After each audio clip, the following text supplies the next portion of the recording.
as you all are coming in, if you don't mind introducing yourselves in the chat with your name and your pronouns. I'll kick us off. My name is Akiana. I use she, her, hers pronouns. I'm the public programs manager with She Geeks Out, and I'm very excited to be working with a few of our friends over at Comparion Insurance Agency. And today's session is all about talking about what is it like being a woman in the sales industry, and what are some ways that we can combat burnout? How do we create meaningful relationships, both in our workplaces, outside of our workplace, all wrapped up in the sales industry? So before we get started, I wanted to invite my friend Brian from Comparion Insurance Agency just to give a quick overview on what his company is all about and what they have to offer. So Brian, take it away. Thanks, Akiana. And actually, I don't want to take up too much time. The reason we're partnered with She Geeks is one of my great sales reps, Alyssa Kalopoulos, is a member of She Geeks. And she just speaks so highly of the group, of the members, of all the events that she's attended, all the initiatives that the group is involved with. She's on maternity leave. She's coming back on the 15th. So I wish if she was here, she would have been an awesome asset to this call. But I wanted to recognize her. She's the reason we have this partnership. And we, when the opportunity was there for us to be involved with She Geeks, and we just jumped on it, and dealing with Akiana and all the other people that we've dealt with so far, I can absolutely see why Alyssa loves this group. So I am going to get out of the way and let the tremendous women of Comparion talk about their experience and everything that they've done to kind of really be leaders within the Comparion Insurance Agency. So thank you, Akiana. I'll give it back to you. Thank you, Brian. I appreciate it. So yes, that was just a nice overview on why we partner with Comparion and the opportunities that we want to provide for amplification of experience. So next, I'm going to invite Nicole to speak a little bit more about the DEI initiatives within Comparion Insurance Agency, just to shed some light on the different types of benefits that come from that company. Thank you. Yeah. So over the last year and a half, give or take, I was lucky enough to have an opportunity to be able to actually step in for Amanda when she was out on maternity leave, and be one of the folks to represent the Northeast region of the Comparion Inclusion in Action panel. So through this program, along with like a lot of outside efforts of my own, I really feel like my growth is significantly expedited and has no doubt helped me to become a better leader. When you fully immerse yourself into these experiences, you start to uncover a great deal about who am I, how I got to be me. And I personally found areas of my life that maybe I didn't realize were so impactful, whether for better or worse. I personally found areas that I maybe needed to make peace with, or, forgive myself on. And I gained a great deal of knowledge and understanding, as well as skills that I may have never challenged myself to try. So, they say confidence is confidence. The more you know, the more experiences you have, the more confident you become. And as I've gotten deeper into this DEI journey with Comparion, if you will, my passion to learn and try new things has become overwhelming in a really good way. My list is so long, and I'm slowly checking things off, but sorry, I unpacked a lot about, my biases, conscious and unconscious. And, I learned to be more compassionate, which I think is really important as a leader. I like to think that everyone is trying to do their best each day, and some people's best might not be what you consider to be the best, and that's okay, because our best changes from day to day. So what I've taken away from being a part of this program with Comparion is it was just so profound in my career and in my life. And I thought it was just so important, and it would be equally important and as helpful to put something in place for our teams to participate in. So I helped to initiate a DEI group for our agents and our sales support team members in the Northeast, where we came together to discuss ideas, share stories, knowledge, with each other in a safe space. And it was really powerful and it was really cool to see folks come together that hardly know each other, be able to trust each other, put it all out there, and really embrace those opportunities. Comparion does a great job of emphasizing the DEI culture. So there are a ton of employee relation groups out there that we offer for all sorts of different people, and they look for folks that affiliate with those groups, or if you want to be an ally, it's they want the support. There's a ton of events that they host, and there's just so much out there to learn. And I encourage my employees to become active in it, because I just think it helps not only become more educated, but it just helps you be able to relate to more people. Being in sales can sometimes be like a war zone, and I strive as a leader to have that not be the case. Some days life is awesome and you're stoked to show up and kick ass, and other days life is really hard, and that's okay too. But the more that you're able to understand folks and relate to them, and the more that you make them feel safe and comfortable, the more they feel supported, and they show up as themselves, and they can speak freely and share their ideas and their wins and their losses, and with confidence. And it makes the job and life way more interesting when you have that perspective. So it's been really impactful for me, and I know Amanda had some experiences with it too at some point that she also found to be impactful. So Awesome. Thank you so much, Nicole. I think that was such a beautiful summation of how, your job function is one thing, right? Your job function is sales, but then there's so much that you can co-create outside of that and within that. So I can't wait to dig in a little bit deeper on that with you in just a little bit. So next I want to invite Ruthie Flint just to give her overview on what her experience in her own sales career has been. And then from that, we'll kick into our panel discussion.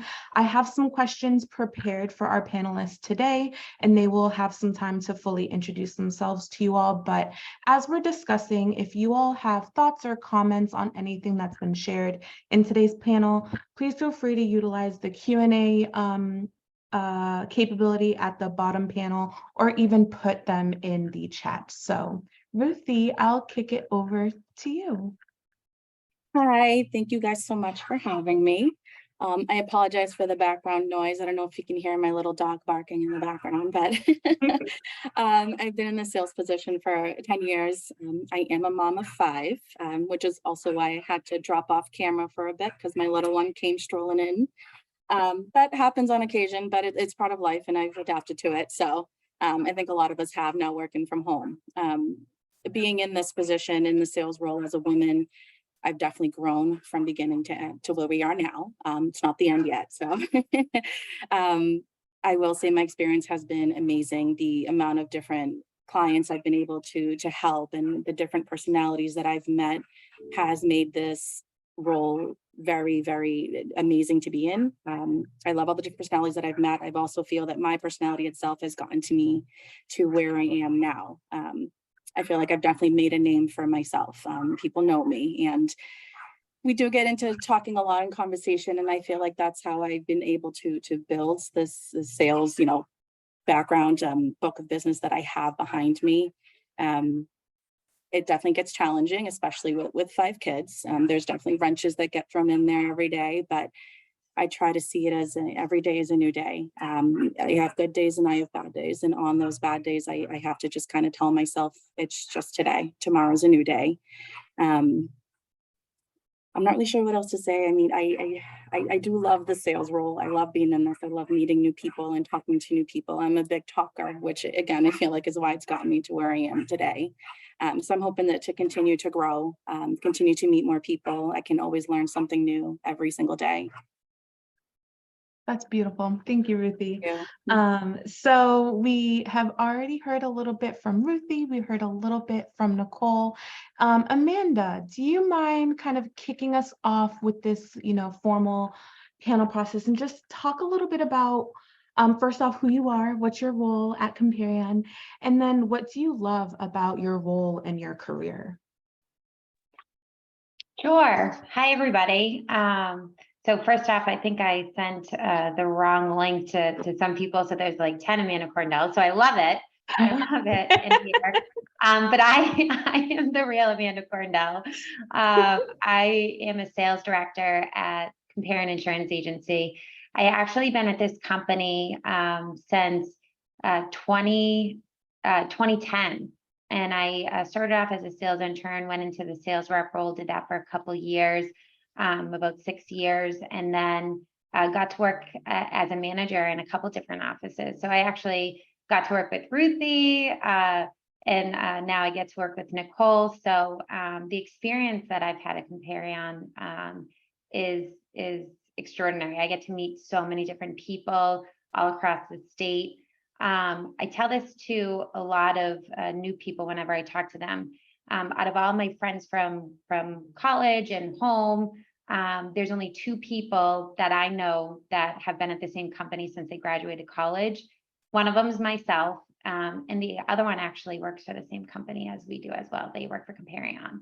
So that it's not so often that you get to see somebody with the tenure at this company, you know, after graduating college. So I think that can speak to you know, how much I love it here. So. Yeah, absolutely. Nicole, I know you had some time to tell us a little bit about the DEI initiatives that you love about Comparion, but can you share a little bit more about what you love about your sales career and kind of your trajectory? Yeah, absolutely. So I came into sales in 2015. I started as a sales rep in Connecticut, and I made the move to Boston. Decided that I really wanted to get into leadership, and was, you know, really well mentored into that. And I was provided a lot of guidance from my own managers at that time.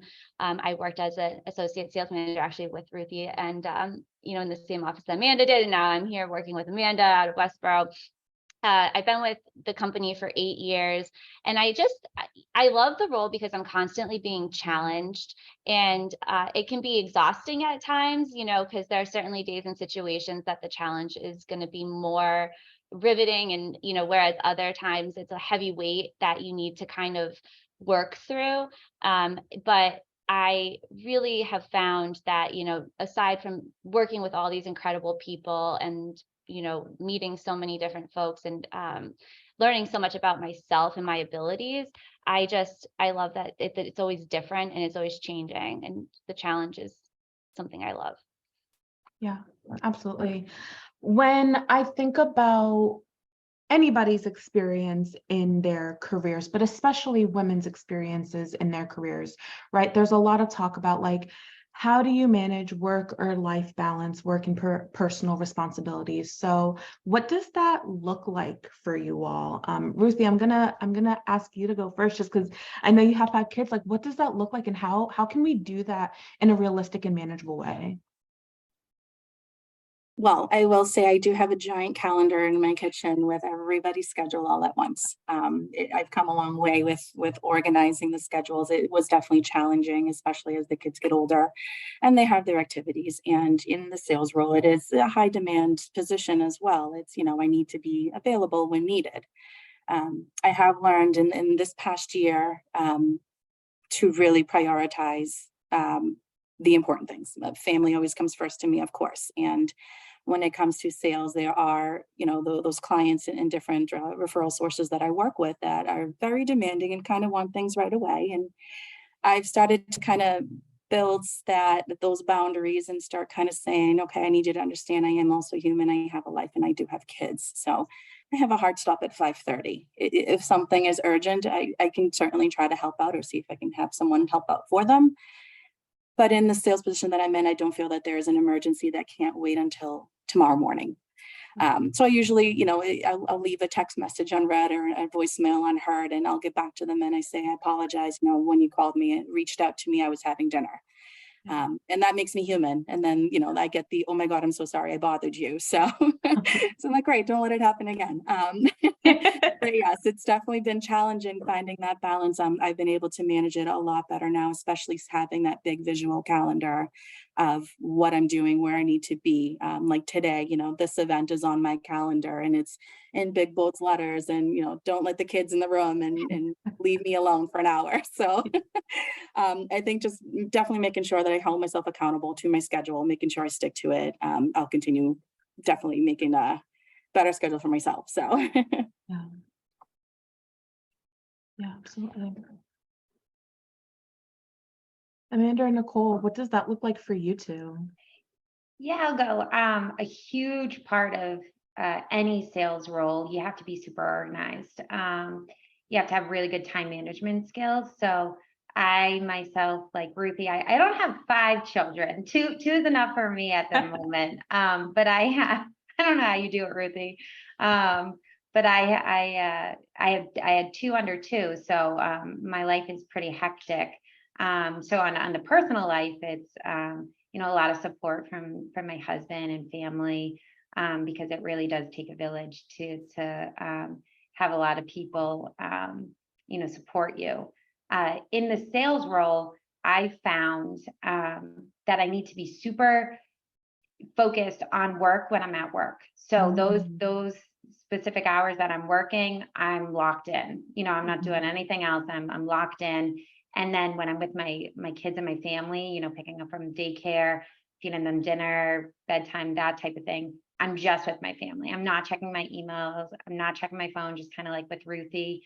And then I'll come back, once I go to bedtime, and then I'll, maybe work, another hour or 2. So that's, it's super hard, but you have to be organized. But that's what's really good about a sales role, because it's not just a 9 to 5.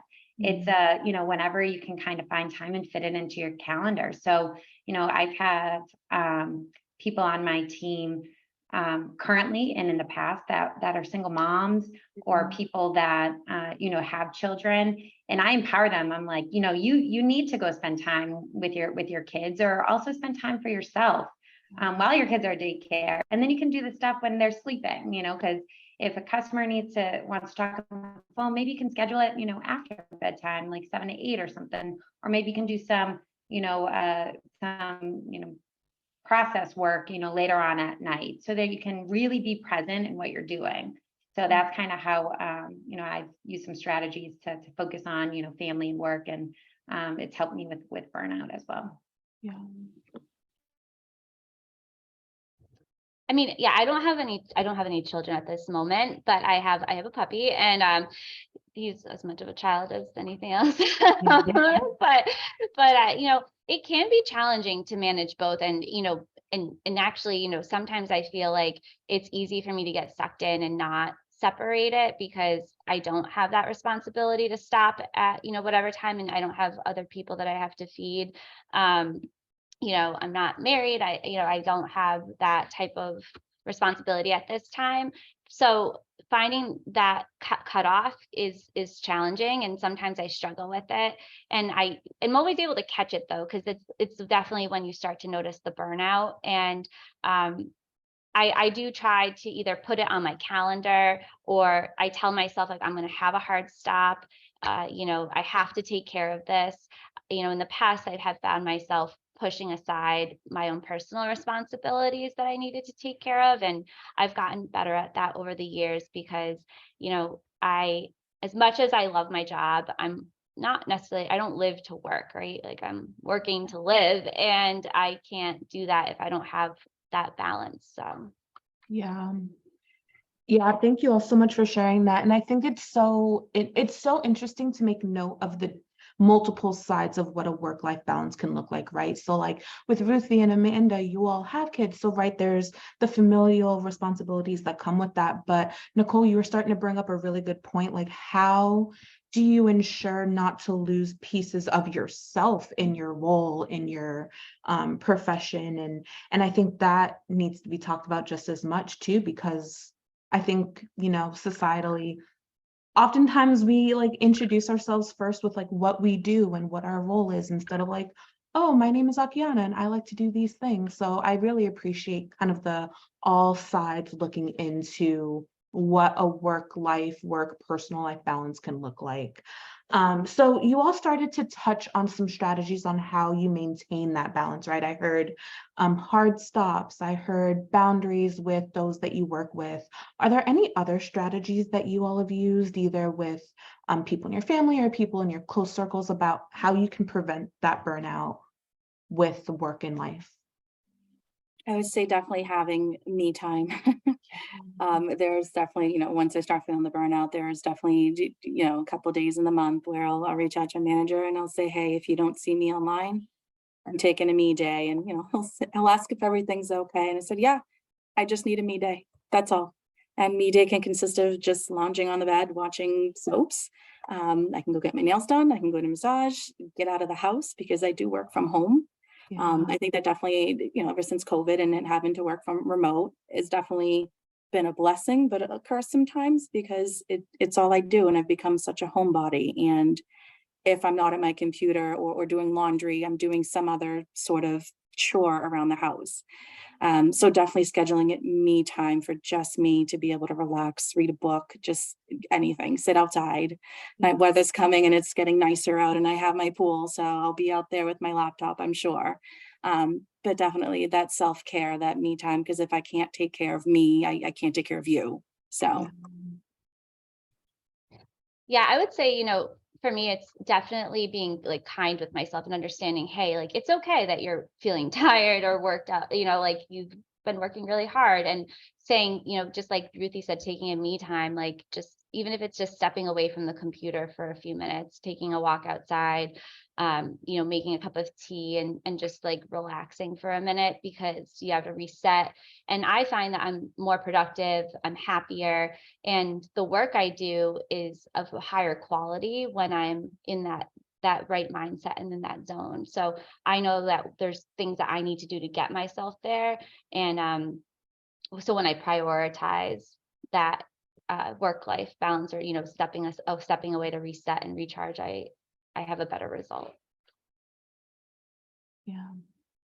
Yeah, absolutely.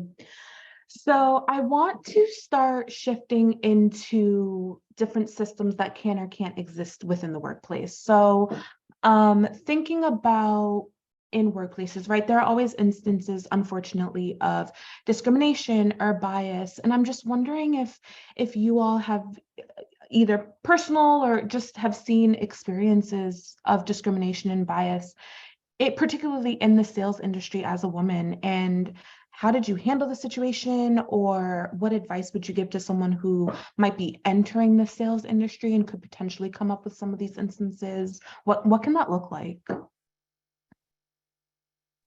I can speak to that. So in the past, the personal experience, and I did have someone speak vulgarly to me and basically, tell me that I don't belong here.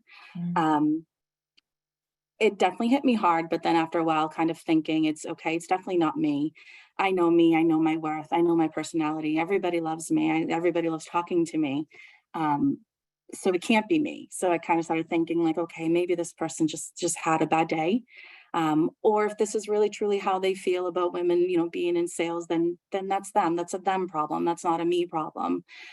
So that's one thing that I've learned over the years, and how people react to certain situations. If I'm on a phone call or something, or in person, and you can just kind of sense that they're not, something's going on. It's not me, it's them. They've either had a bad day or a bad experience or something's going on. But just learning that it's not me directly that's affecting them. Mm-hmm. What a hard thing to learn, Ruthie, but that's awesome that you're able to get there. Sales is heavily male dominated, but insurance even more. I started off in sales, like I said, 13 years ago, and I was the only one of, there's only 2 girls in my office, and we actually had a female manager at the time. And I remember her just, speaking to us like, hey, you guys need to hold yourself higher standards than the men, and you need to like work harder than the men. And it always just kind of went back to like, you need to be more professional, you need to do this. I remember all the guys in the office would talk a little bit about like how they networked and built relationships with referral sources. And they would go out golfing or like out for a drink. And I was always told, like, you can't do that because you're a female. And I just remember that not sitting well with me. It was, you can't do that because you're a young female and you have to be more professional. And I proved it wrong. I've been here for 13 years, and I used to figure out, different ways of doing that. So if I was told that I couldn't do it, I never like to be told that I can't do something. So I would go out and do it. And I would network with, people of all ages, all genders, and really kind of would prove my manager wrong that we can do whatever the boys do, the guys do, and just as good. So I just, that was a pretty impactful, start off to my career, which I'm actually proud to say now in the state of Massachusetts on our, sales team and our management team, we are very heavily represented as a female. So I'm very proud of that, to come from, 13 years ago. Yeah, I mean, just to piggyback off of that, I've had similar circumstances to both of these ladies. And that was the reason why I actually ended up learning golf, right? Because like similar to Amanda, they were like, yeah, you don't know how to play. Like, we're not gonna, whatever. I picked up golf 2 years ago and I'm obsessed with it. So I actually got hit in the face with the ball the other day. So my mouth is like all messed up. But I found one of the things that hit me like within the last couple of years during this DEI journey, was I was in a workshop of some form, and they had us reflect on like just different circumstances that have happened. And I think what was pretty like eye-opening to me was that I found that at times, like males and in general, or just people in general, we're always trying to like protect a female too sometimes. So like, hey, like, we don't want you having this person report to you because they don't want to report to a female, or hey, I want to make sure that you know how to do this right, and maybe I should come with you on this appointment because whatever. Or you show up to a house for a life appointment and they're like, oh, don't you get weird, feel weird showing up as a female by yourself somewhere? It's like, should I be scared? Like, should I be scared that I'm in your house, right? And in the moment, I didn't think anything of it, right? You think like, oh, these people are just like watching out for me. But like taking a step back and looking at it, nobody's saying that to a guy, and people aren't approaching it that way. So it wasn't necessarily anything that I noticed in the moment, so it didn't impact me that way. But looking back on it, I was like, okay, like when that happens again, I need to be able to speak up for myself. So yeah, absolutely. That's so interesting how different people's assumptions or kind of expectations on how people will react are kind of placed upon you all or just people in general. And I think it's so unfortunately interesting just how many parallels women in the sales industry, in the tech industry. I come from the education industry, and there are their own differences in the education industry, but just how similar shared experiences can be across industry, right? Like sometimes these conversations can happen in vacuums, like, oh, it's only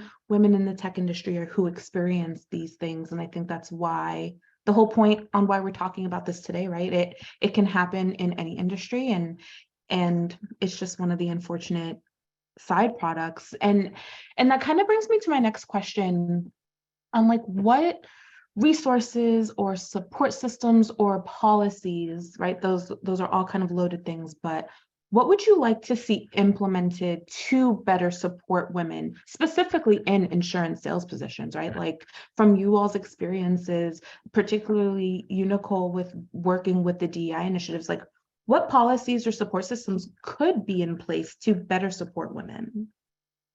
yeah, I think, there are a lot of resources out there, and it's just about letting people know that they're there and to educate them and let them know that they're available and why it's okay to access them. I love therapy, right? So, we have a program where we offer free therapy to people. I think it's like 10 sessions and, stuff like that. But there's workshops, and I do think having that stuff more frequently and more readily available for women. I personally also think like it would be good to have like those support groups and be able to talk through those things, because even though, for going back to the last question, like nobody, I feel personally, has ever come at me in a way that was intentionally to hurt me or harm me in any way. It's always been to like help me.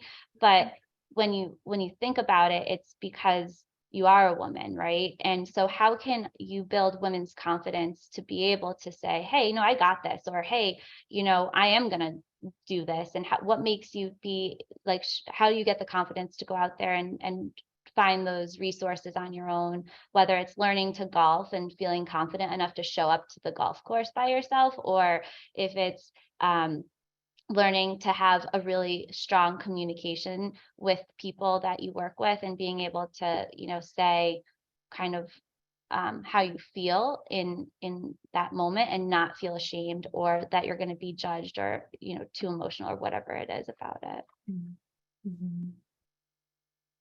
Yeah, I would say to piggyback on what Nicole was saying, it's having those groups that you can reach out to, talk to. It's tough because you don't realize how many people are in the same position and don't realize the resources that are out there. I actually had written down notes on this. I would love to see more of a local group, whether within my own community or within the surrounding towns, just something more local, because it's also a way to meet those new people, which piggybacks to me time. You can get together with people that you've met and become friends with. I definitely feel that's a huge part of being in this role as well.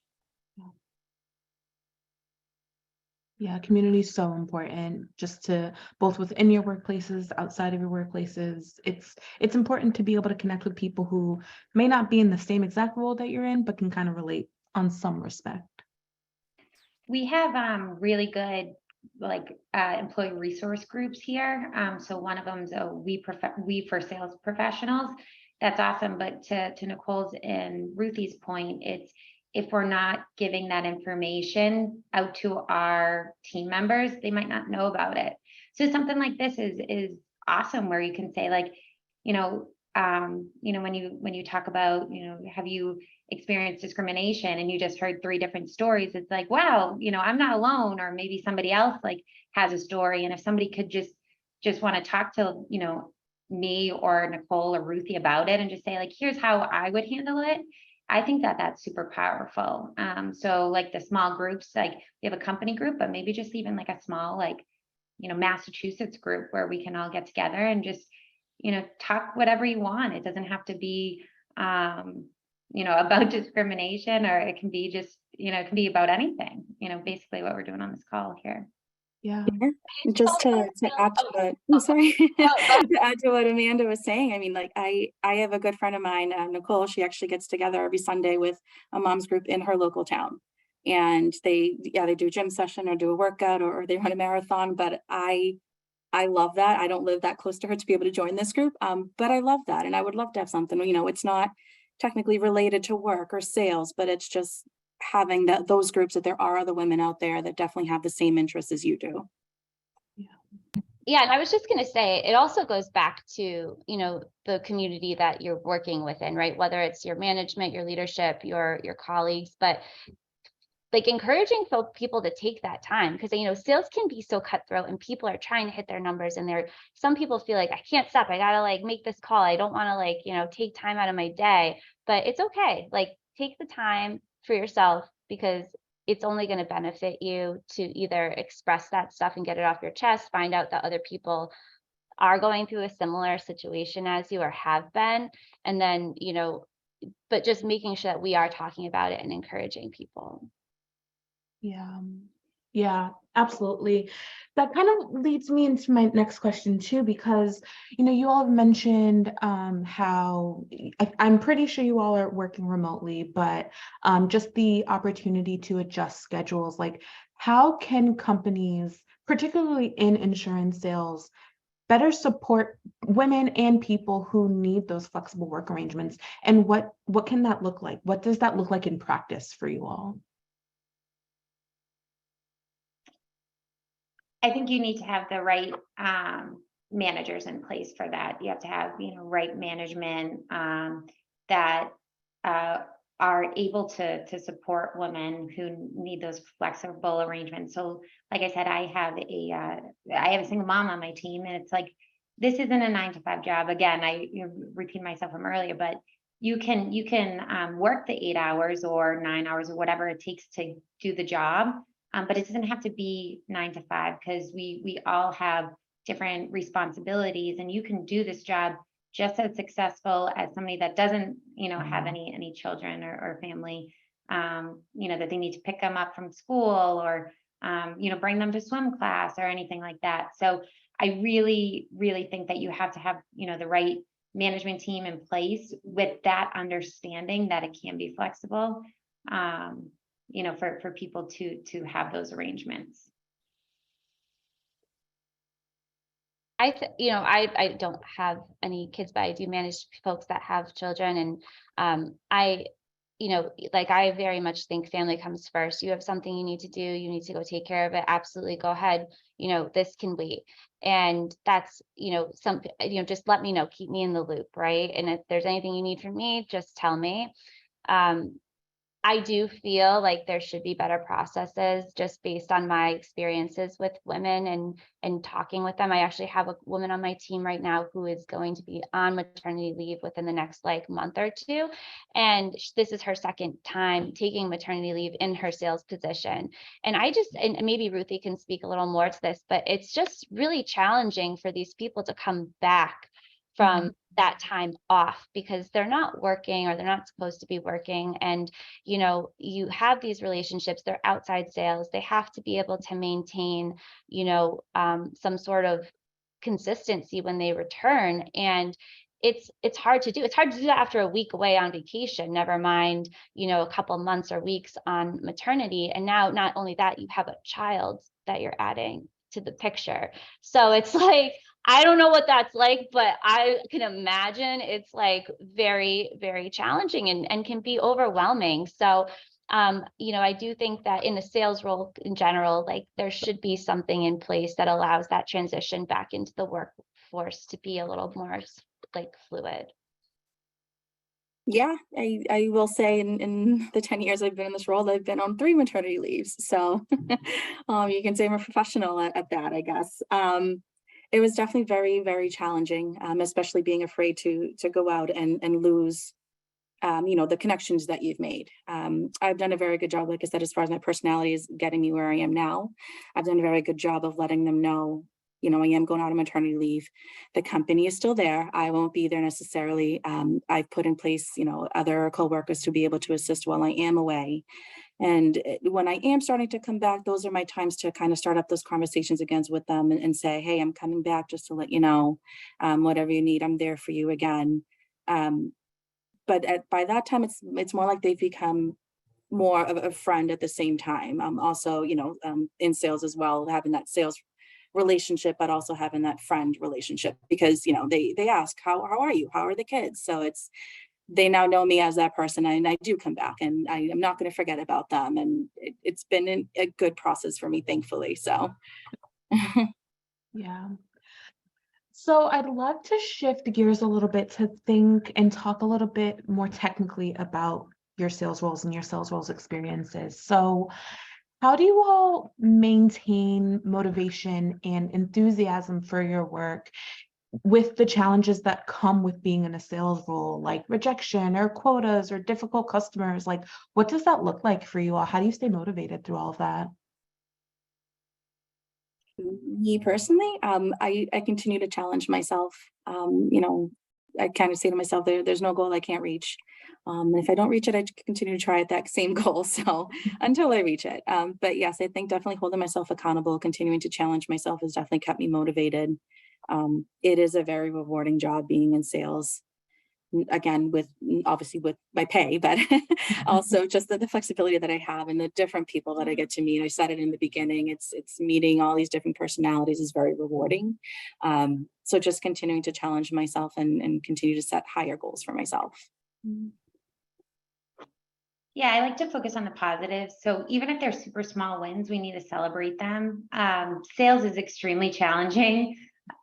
meeting quotas or having, like you said, having difficult customers. So we need to focus on, even if they're really small wins, celebrate them, focus on the controllables. So like what you can do to overcome something. Don't focus on things that we can't control, because we can't control that. Don't worry about, what we can't control. Focus on what we can control and move forward.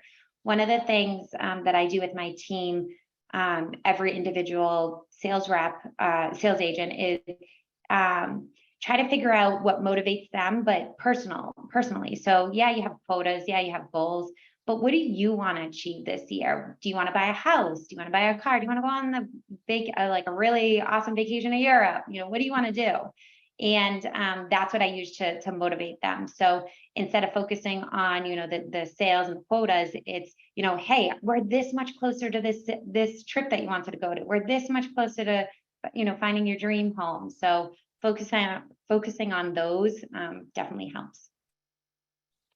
Yeah. And I think, it's just like this job can be frustrating. And, a lot of times the frustrating pieces come from external factors that we, like Amanda mentioned, we have zero control over. So trying to focus on like the things that we can do and trying to keep that energy up, because, if I don't bring that to my team, then it's hard for them to keep it up. So when they're feeling down, I feel this responsibility to kind of maintain that for them. And so to do that, I need to make sure I'm prioritizing that work-life balance. I need to make sure that I'm putting my own well-being, in the forefront on a lot of things. I need to take that perspective of, how can I learn from this situation, and trying to find the positives in it. So even though maybe I don't agree with it, or I'm not necessarily pleased with what's happening, I can say, okay, well, what is like the good thing about this? Or if we can get through this, like, that's going to be so awesome. I'm going to be so proud of us for, accomplishing that. And, what do you learn about yourself in that process? And so when you think of it that way, it becomes more fun and like this, bigger picture. I know it sounds like probably super philosophical or whatever, but like, it's just like, but it's true, because when you think of it that way, it becomes more of like this adventure, and it becomes more of like, how can I achieve this, like a puzzle or a game? And you take that lens, and it's a little bit easier to kind of take those hard hits, and also to remember that a lot of things don't have anything to do with you. So if someone's having a bad day, like, okay, go have your bad day. But just remember, like, if you're showing up as like a good human and you're doing the best you can, that, that's all you can do.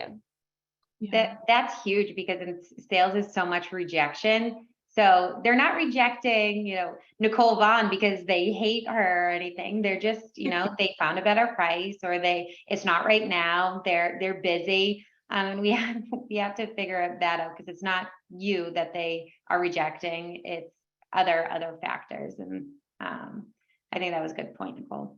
Yeah, I could definitely remember a time where it was, rejection after rejection, and over time now I get a rejection and I'm just like, okay, moving on to the next one, because I'm not going to let that one affect me anymore. There's several others lined up ready to go. So I just have to keep moving.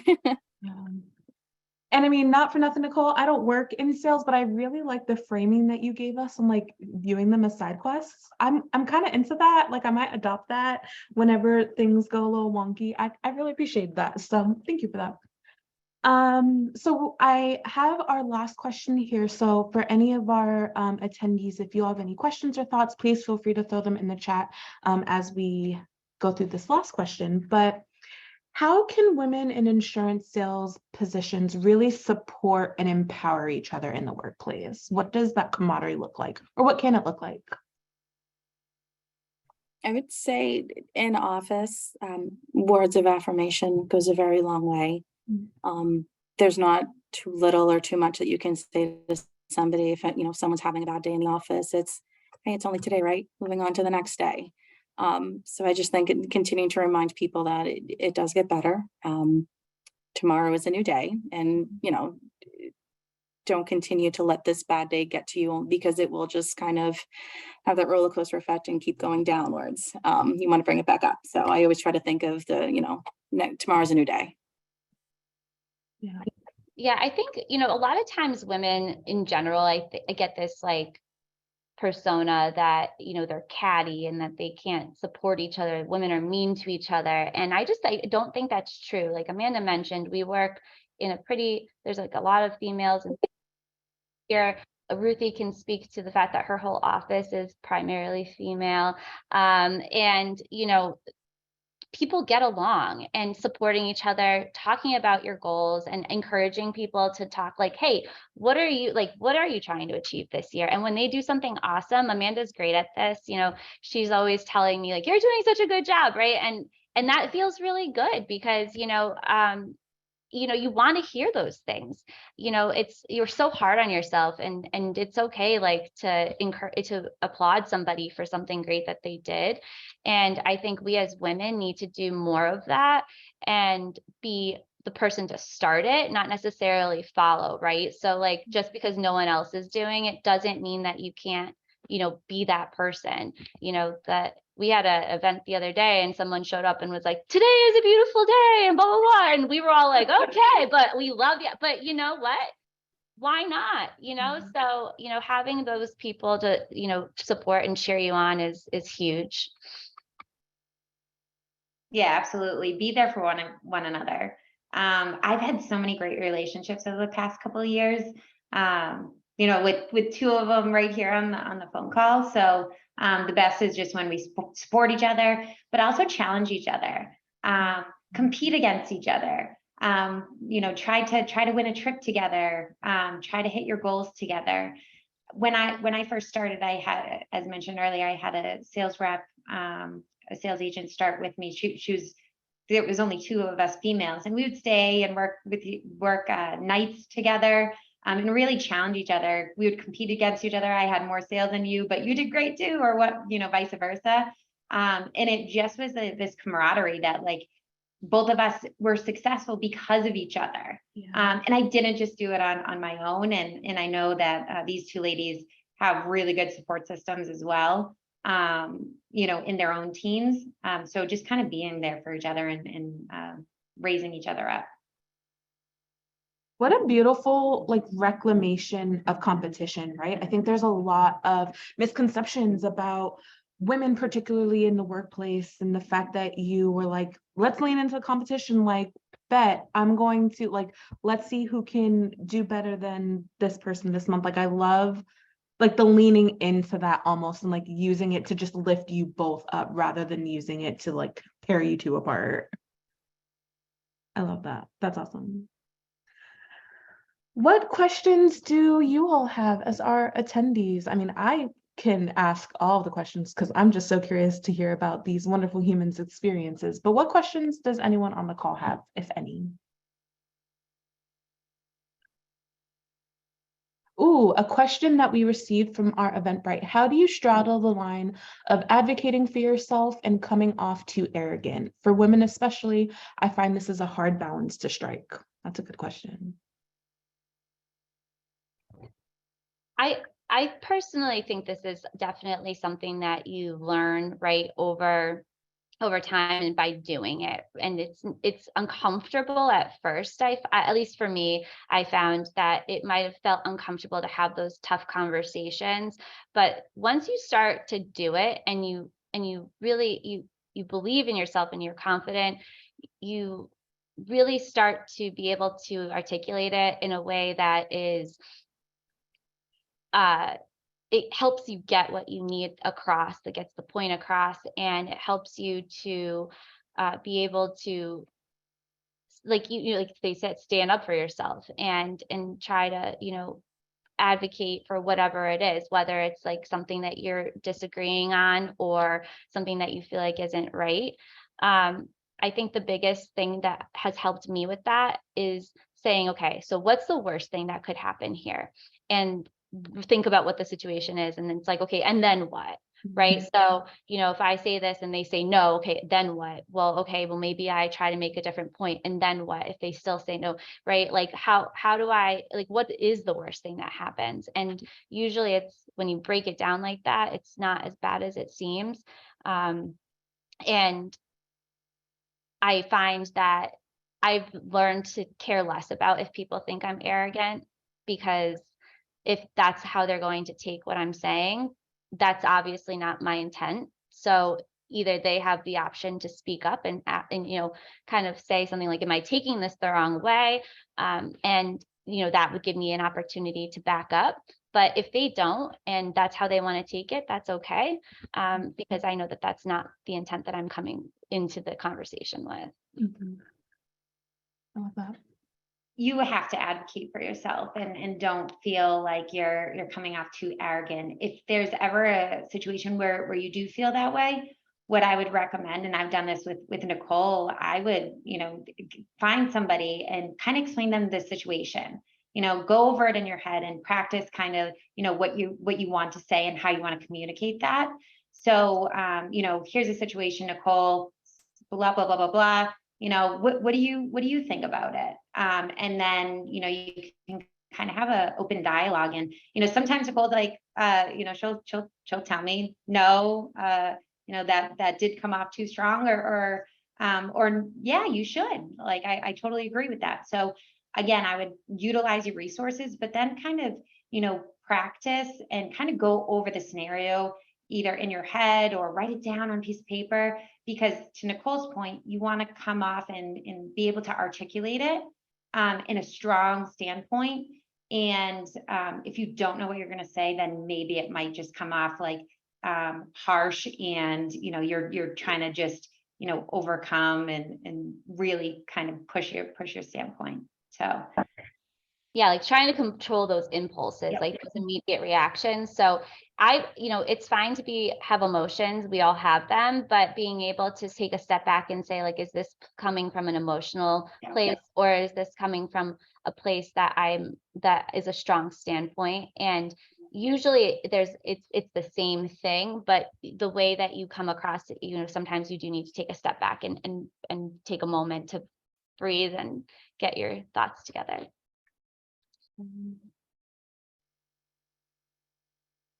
Absolutely.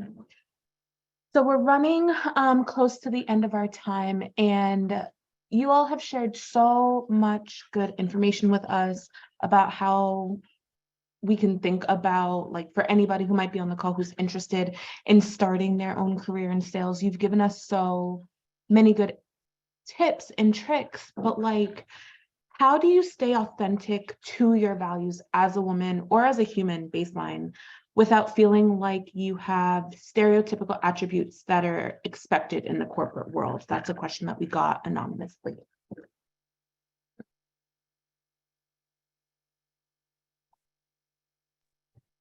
I think it's important to, remember who you are, right? Just always trust that you have to trust yourself. You have to believe in yourself. And everyone's a little different, right? So some people, I've cried to Amanda before. I've cried to like every manager I've ever had before. I think we all probably have.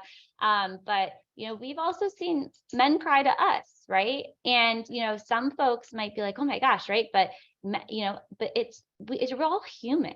And so you just have to, the stereotypical piece, I get that. I guess I feel like maybe that was something I was more cognizant of when I first entered into sales, but being around so many powerful, strong women all the time, and managing these amazing, strong women has been really, I don't even think about it, because I just look at each person as a human, regardless of age, like if they're male, female, we all have a life that we go through and that we experience, and we experience it differently. And so with that, I have to be able to accept myself, right? And how I show up. So that's how I've done it, is just being able to be more accepting of who I am and just rolling with it. Yeah, absolutely. Ruthie, Amanda, do you have anything you want to add? No pressure. No, I was actually going to say one struggle that I did have in the beginning when I first started in sales, it was making those connections. One of the biggest connections is meeting with dealerships. You always hear, women don't belong in a dealership. So walking in, it was definitely very scary. There's that stereotypical, I'm going in, they're looking at a pretty girl coming in, I'm getting referrals from them. And for the longest time, I would feel like I'm only getting referrals because of the way that I look. It took a while to get over that and just value who I am as a woman and what I am there to do and what I can bring to the table.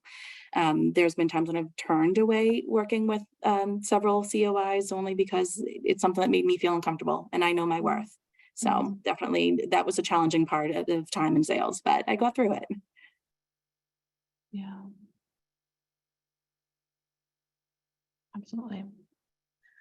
All right. So if you all could give either one piece of advice or everything that we've talked about, and I know we've kind of gone through it all, but if you could just leave one little nugget of knowledge for our attendees to leave with, what would you want to share with us all?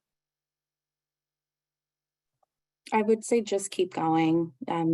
You know who you are as a person, you know who you want to be as a person and where you want to be in life as a person. Just keep going. Learn from mistakes, learn from others. I still learn from others, but just keep going. Be yourself and be confident in your abilities.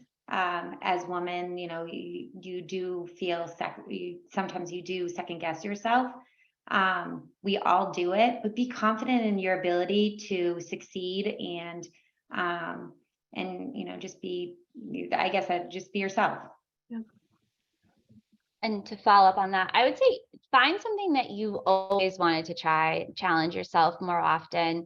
And if you are finding that you do struggle with that confidence piece, find somebody that you look up to, somebody that is a mentor, whether you know them or not, and really just try to replicate like those qualities that they have. And pretty soon you'll end up making them your own and you grow like that. And it's, you know, we are all capable of doing things. It's just the only thing that stops you is your mind, right? So you have the control of it. It's sometimes really hard to control, but if you can figure it out, you'll be able to get to what you want. So Awesome.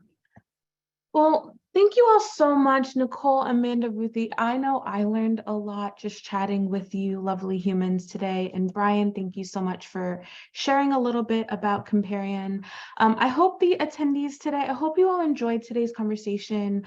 We really like to have conversations about different experiences in the workplace, just to kind of normalize what we're all experiencing. And hopefully you all learned some nuggets of knowledge to take with you all in your respective workplaces, whether that be in sales or outside of sales. But thank you all so much for being here, and I hope to chat with you all soon. Thank you so much for having me. Take care. thanks for having Thanks us. for having us. Bye. Bye. Bye.